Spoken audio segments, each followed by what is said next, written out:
Caught stepdad stealing my wedding dress for his daughter. Grabbed it and he kicked me out of the house. Growing up, it was just my mom and me, a tight-knit team facing the world together after my dad passed away shortly after I was born. His death left us not only emotionally shattered, but also financially strained. Despite the hardships, one item my mom never considered parting with was her wedding dress, a beautiful, handmade gown that my dad had specially designed for her.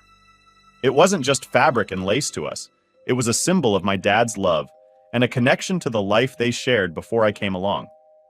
Fast forward to the present, and things have shifted quite a bit since my mom remarried Brad. Brad has 2 kids, Tessa, 26, and Jake, 18. We've managed to get along reasonably well, though it's been a bit of a balancing act trying to blend our families. Tessa recently got engaged, and while her upcoming wedding should be a cause for celebration, it's actually stirred up a lot of underlying tensions. When Tessa mentioned wanting to wear my mom's cherished wedding dress, I was taken aback. She knew how much that dress meant to me and my mom, yet she still brought it up. My mom initially resisted because she's always said that dress was being saved for me. It represents a promise, a connection to my dad, and a dream of mine to wear at my own wedding one day. However, Brad seemed to think it was a simple matter of practicality, suggesting my mom now had 2 dresses, and I could just wear her other one. His suggestion to let Tessa wear the original dress, completely disregarding its sentimental value to me, felt like a dismissal of my feelings and my dad's memory. The situation escalated when Brad physically took the dress out of storage and handed it to Tessa right in front of me. My reaction was instinctual. I grabbed the dress from Tessa and locked myself in my room with it. This dress is a piece of my history, a connection to the father I never got to know, and I couldn't bear the thought of it being altered and worn by someone else, especially under these circumstances. The aftermath has been pretty intense. My mom seems torn, trying to mediate but also understanding why the dress is so important to me. Brad, on the other hand, has been calling me spoiled and selfish, accusing me of overreacting. Tessa is upset too, feeling like her wedding plans are being disrupted. She's been texting me to apologize and return the dress, but I feel so betrayed and hurt by the whole situation. Now I'm left feeling like the villain in my own home, criticized for standing up for something that holds deep emotional significance. I think I need to have a serious conversation with my mom, just the 2 of us, to explain how important this dress is to me, not just as a potential wedding dress, but as one of the few connections I have to my dad. This discussion needs to be away from Brad's influence, so that I can express my feelings honestly and clearly without external pressure. Moreover, it's crucial to establish some boundaries and communication rules with Brad and Tessa about decisions that impact me directly. They need to understand that their words and actions have significant emotional consequences, and respect in our family dynamics is essential. Perhaps seeking external support, like a family therapist, might help. A neutral setting could provide a space for all of us to express our viewpoints and work through our misunderstandings, hopefully leading to better understanding and respect among us. Navigating this will undoubtedly be difficult, but I believe it's crucial to defend the things that are deeply meaningful to me. My connection to my dad's memory through this dress is irreplaceable, and standing my ground here is about preserving that bond as much as it is about setting the tone for how I expect to be treated in my family going forward. So am I not the idiot? Now for the top comments before the update. You should not apologize at all. You did nothing wrong. Your mom has told you for years that the dress is for you to wear when you get married. Your mom or a different dress once she married Brad so his daughter can wear that one. So why does it have to be your dress she wants to wear? And honestly, if I were your mom, I would be considering a divorce. Your mother's new husband is a bully, and his adult daughter is the spoiled, selfish brat in this story to Tessa. It's just a pretty dress that she wants. And as far as Brad is concerned, Tessa should have what she wants, regardless of what his wife, the owner of the dress, prefers. No stepbrother has seen this happen many times in the past, hence his supporting you. The fact the brand is steamrolling your mom into something she really doesn't want to do is a very bad sign. Tessa is asking me to apologize and give her the dress back, while there's no giving it back. It was never hers. Brad took it over your mom's objections, and you reclaimed it before anyone could get the idea that it was okay. Brad owes you and your mom big-time apologies, and Tessa can go pounce and sneak the dress out to someone you can trust to hold on to it for you. Your mom needs to take the lead here and tell them no. Update 1. After the initial argument about the wedding dress, Brad and Tessa decided to double down on their stance in a way that totally blew my mind, in the worst way. It started with Brad deciding that since my mom had remarried him, everything she owned, including the dress, was now family property, and Tessa, as part of this family, had every right to wear it. His logic was that keeping the dress just for me was unfair to Tessa, who didn't have a special dress in her life. Tessa, feeling emboldened by Brad's support, took it a step further. She went on this rant about how I was being selfish and childish for wanting to keep the dress to myself. She said that since I was still single and not even close to getting married, the dress was just sitting there collecting dust, and it would be more practical for her to use it now. She even hinted that I might never get a chance to wear it, which was a low blow. The tipping point came when Brad, without asking anyone, took the dress from where my mom had stored it and handed it directly to Tessa, right in front of me. He said it was time to stop living in the past and make practical decisions for the family's sake. I couldn't believe it. The audacity! Reacting on pure instinct, I grabbed the dress from Tessa and locked myself in my room with it. This dress isn't just fabric. It's my connection to my dad, a man I never got to know. To see it treated like just another piece of clothing that could be handed around was too much. The fallout was explosive. Brad pounded on my door, calling me spoiled and accusing me of tearing the family apart over a piece of old cloth. My mom tried to mediate, but she was torn up over seeing her family like this. She kept saying we needed to talk things out calmly, but calm was off the table by then. Tessa was crying and playing the victim, telling everyone who would listen that I was ruining her wedding. She's been texting me nonstop, trying to guilt trip me into giving up the dress, saying I don't understand what it's like to want a perfect wedding, as if I don't have feelings too. Now the atmosphere at home is downright toxic. Brad's treating me like I'm the enemy, and Tessa is acting like she's the only one who matters. I feel like I'm being ganged up on, all for wanting to preserve something precious from my past. I'm starting to think that this isn't just about the dress anymore. It's about respect and understanding, or the total lack of it. I need to have a serious one-on-one with my mom about all this. We need to figure out how we can live with Brad and Tessa if they're going to be this entitled and insensitive about things that are important to me. Maybe it's time to bring in some outside help, like a family therapist, because this situation is way beyond what we can handle on our own. I'm standing my ground, not just for the dress, but for what it represents. Respect, memories, and my dad's legacy. No way am I letting that go without a fight. Update 2. So after all the chaos with the wedding dress, things took an even crazier turn. Brad finally lost his patience with me because I still refused to hand over the dress to Tessa. His last words were, "If you can't follow the rules of this house, you need to find another place to stay." So he kicked me out. Just like that, I was out with my stuff and nowhere to go. Feeling totally lost and shaken up, I headed to the only place I felt I could go, my grandpa's house.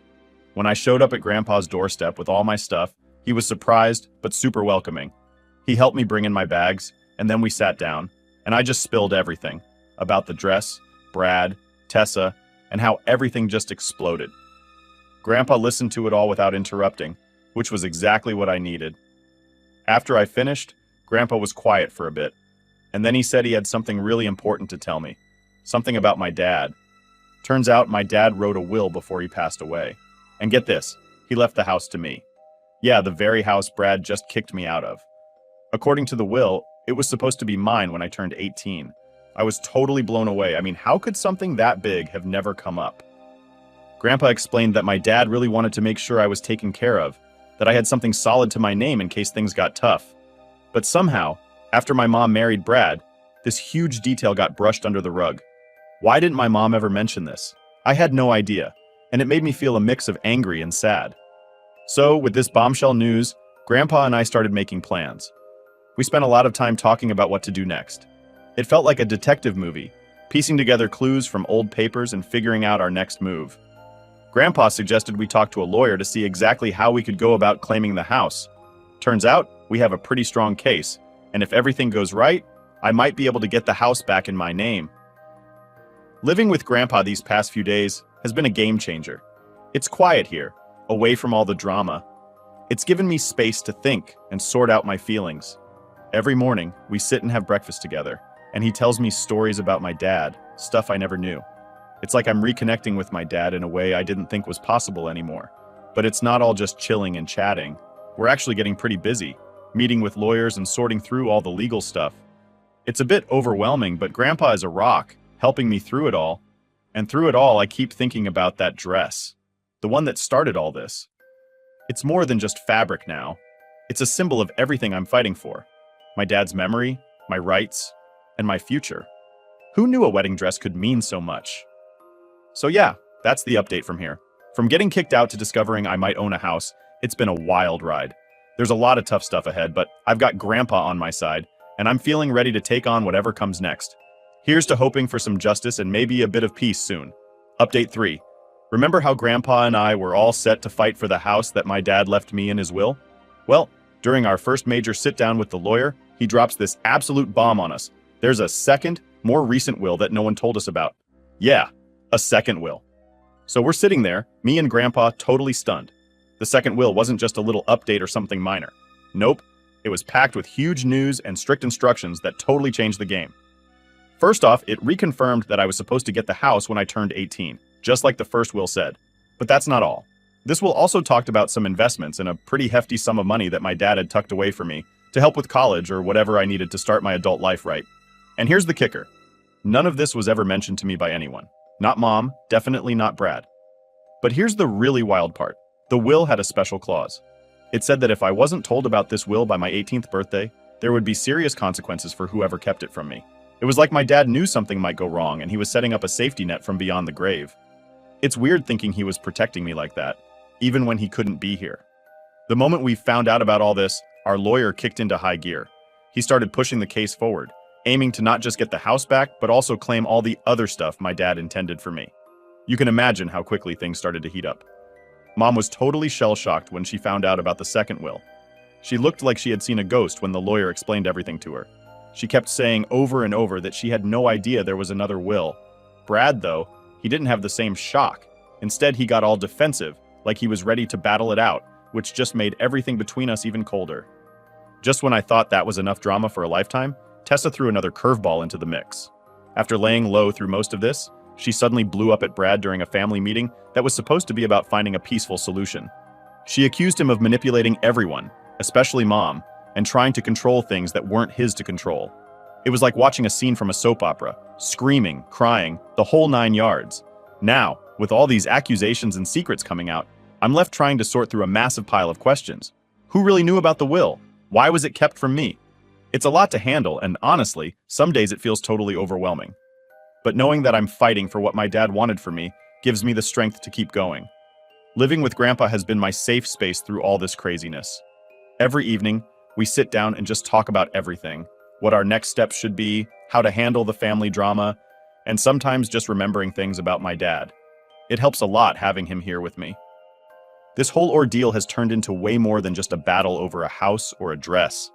It's about fighting for justice for my dad's last wishes and maybe getting some answers about what's been going on behind my back in my own family for years. So yeah, that's where things are at.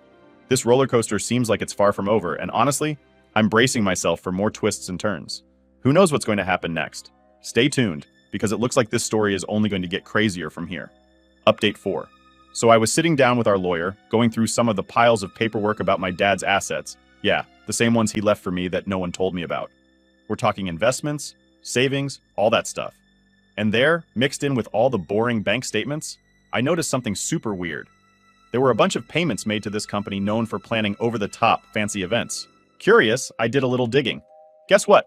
That company was the very one organizing Tessa's upcoming super expensive wedding. And here's the kicker. The money paying for all that? It was coming from my inheritance. Yep, my money was secretly funding Tessa's dream wedding. No one asked me. No one even hinted that they were using my funds. I was beyond mad.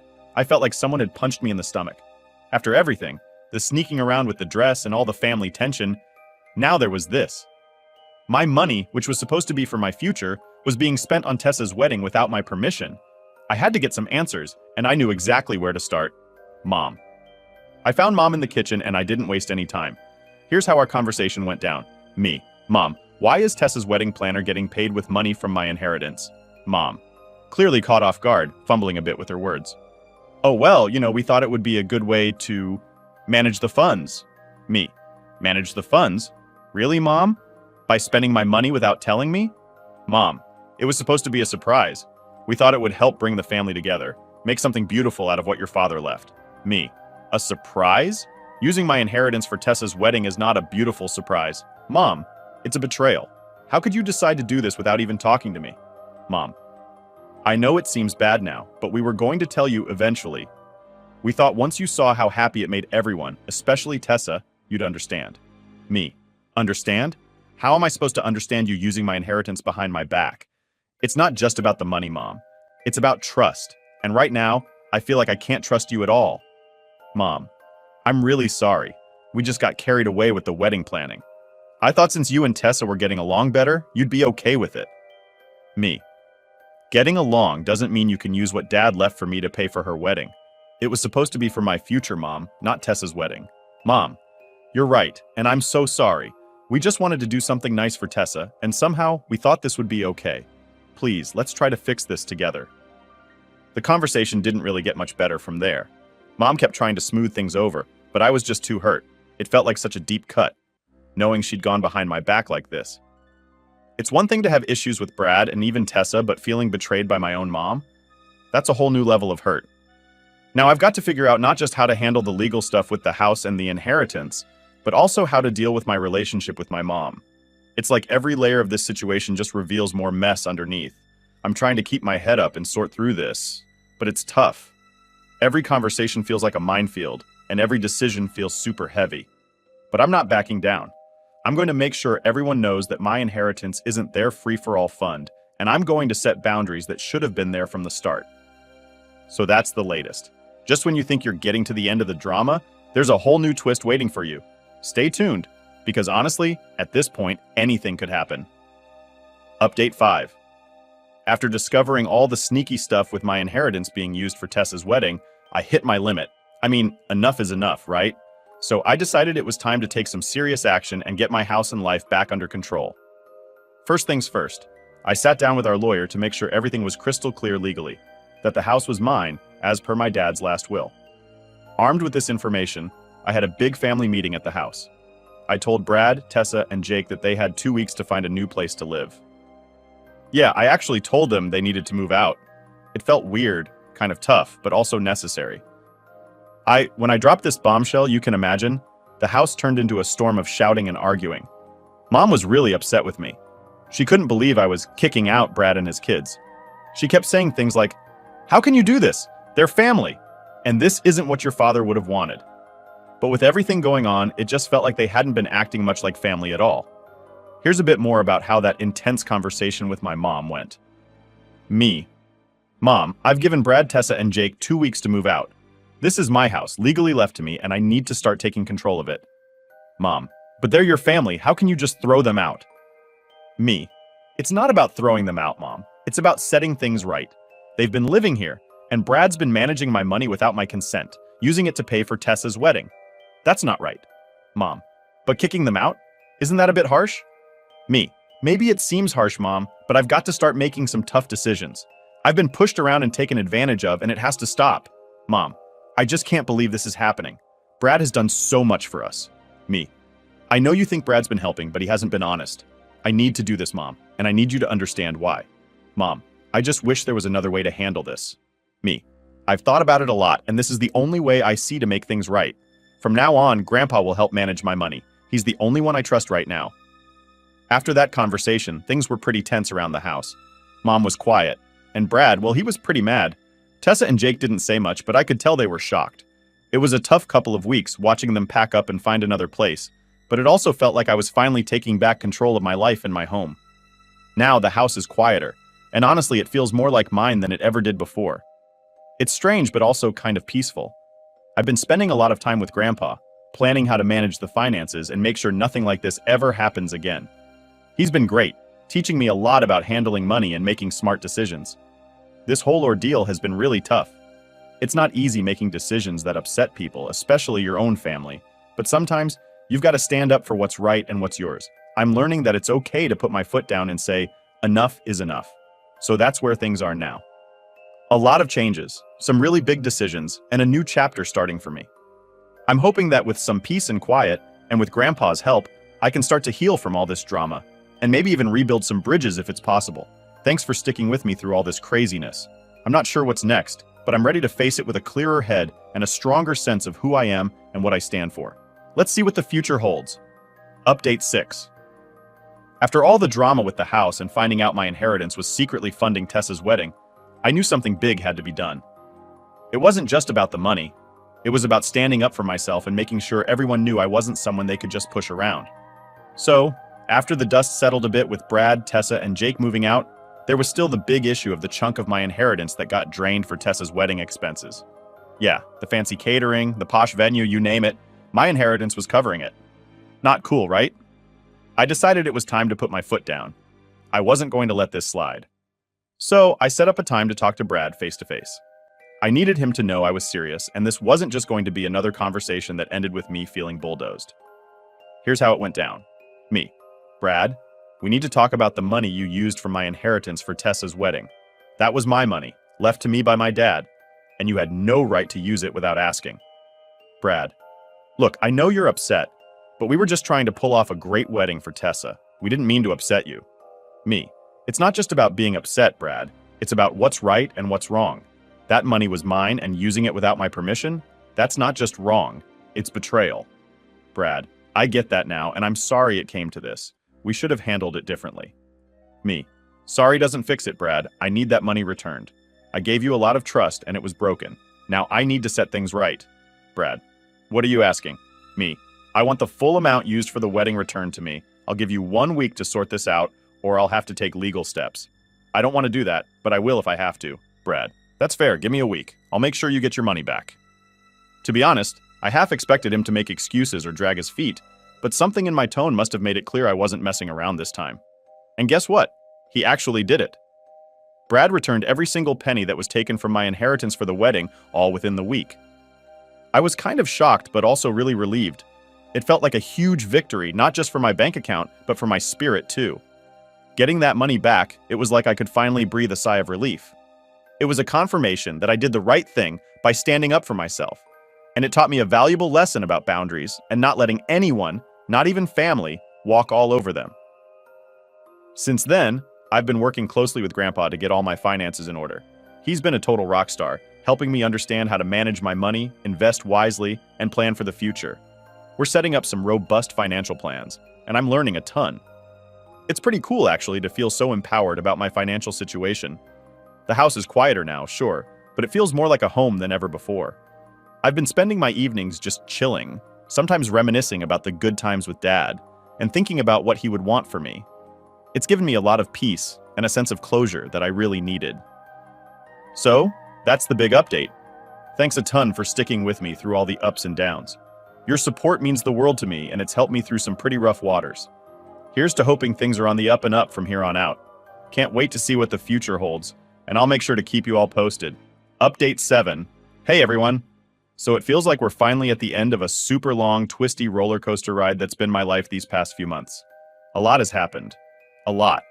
And I think things are starting to settle into what might be the new normal for me. Since my last update, where Brad actually gave back all the money he used for Tessa's wedding, I've had some time to breathe and think about everything. Getting that money back was a huge victory, and it really set the stage for some major healing and figuring out my next steps. First off, the house has been really quiet. Like, the kind of quiet that lets you hear your own thoughts a bit too loudly. But this silence has given me the space I needed to really think through everything that's happened. Not just the big drama with the inheritance and the wedding, but all the little moments and decisions that led up to those events. I've spent a ton of time talking things over with Grandpa. He's been amazing through all of this, like a wise old wizard who always knows just what to say. We talked a lot about money and how to manage it wisely, sure, but we also talked about personal stuff like how important it is to have good boundaries and how to deal with family stuff when it gets really complicated. Talking about family, things have been, well, complicated. Mom and I have started talking again. It was super awkward at first. Imagine trying to chat casually when there's a giant elephant in the room reminding you of recent fights. But we both know if we want to fix our relationship, we need to have these hard conversations. We've been slowly getting into why things went down the way they did, how we both felt betrayed at times, and what we can do better moving forward. It's not easy, and I'm not sure everything will go back to how it was, but we're trying. That's the important part. As for Brad, he's made a few attempts to apologize, saying he thought he was doing the right thing. I'm still working through those feelings because forgiveness is tough. It's like trying to untangle a super knotted rope. Tessa and I haven't talked much. I think we both need some space from each other to cool off. Jake has been the easiest to talk to. Out of all of them, he seemed to get caught in the crossfire, and he's pretty chill about moving past everything. Now, looking forward, I've got some plans brewing. The house being officially mine is a big deal, and with my finances looking way better, thanks to Grandpa's wizard-like guidance, I'm thinking about what's next. Maybe I'll go back to school, or perhaps start my own business, something that really feels like it's mine and something positive I can build on. I'm also focusing a lot on personal growth. All this drama has taught me a ton about who I am and how strong I can be. It's shown me the importance of standing up for myself and not letting anyone push me around. Yeah, it's been super tough, but I also feel like I've come out stronger on the other side. I can't wrap up this update without saying a massive thank you to all of you. Your comments, messages, and just knowing you were there reading and supporting me have helped me through some really tough times. It's like having a big, invisible team cheering me on, and I can't tell you how much that's meant to me.